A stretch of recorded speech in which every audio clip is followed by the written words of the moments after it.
Ce mardi 24 janvier, il était encore question des 12 coups de midi et de l'élimination de Stéphane. Cette fois, Cyril Hanouna a invité Sarah, la candidate qui a provoqué le départ du maître de midi. Celle-ci a révélé être victime de harcèlement.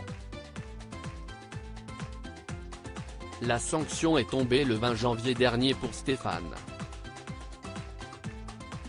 Après des mois de compétition et 153 participations, il a été éliminé des 12 coups de midi face à sa concurrente, Sarah, lors d'un duel. Alors que cette dernière a réussi à répondre à une question posée par Jean-Luc Reichmann, elle a provoqué la chute du maître de midi. Un choc pour l'ouvrier de la Haute-Marne qui est tout de même reparti avec une cagnotte de 568 343 €. Même si la jeune femme n'a pas hérité du titre du champion, car elle a finalement été battue par un certain Alexandre, elle a été mal à l'aise. J'étais un peu gêné à ce moment précis.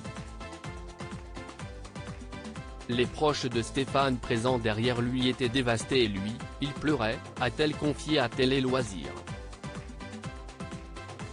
Si la juriste de 29 ans a désormais tourné la page de son passage dans le jeu de TF1, Stéphane, lui, ne s'en remet toujours pas.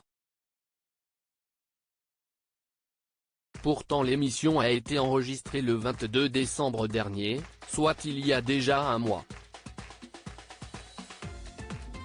L'adversaire de Stéphane pris à partie sur les réseaux sociaux: je sais qu'à la longue, ça va disparaître, mais la blessure est encore ouverte. La cicatrice est toujours très fraîche, la blessure encore vive, a expliqué Stéphane dans les colonnes du journal de la Haute-Marne. Et il n'est pas le seul à en avoir gros sur le cœur.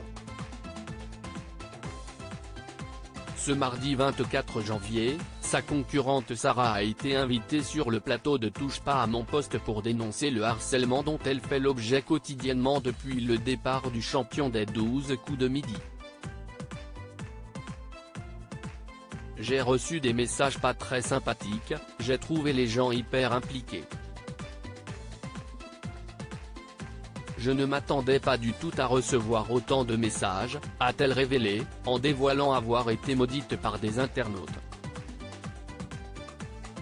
On m'a traité d'idiote, a-t-elle ajouté alors qu'elle n'avait pas réussi à répondre à la question « Quelle fleur vend-on le 1er mai ?». L'ex-candidate n'a cependant pas regretté d'avoir participé à l'émission. Elle a également été défendue par l'ancien maître de midi qui s'est exprimé en visio dans TPMP. Je ne comprends pas ce déferlement. Si est la règle du jeu, je l'ai défiée et elle m'a battu. Je ne vois pas pourquoi les gens la maudissent. Si est le jeu, si est comme ça. On ne pourra pas retirer la bêtise humaine, a-t-il expliqué, tout en assurant ne pas en vouloir à son adversaire. Tu as joué le truc, que veux-tu que je te dise ? Je ne peux rien te reprocher. Bien au contraire. Ce déferlement est inadapté et abject, a-t-il ajouté. Reste à savoir si cette prise de parole va calmer les nombreux internautes en colère.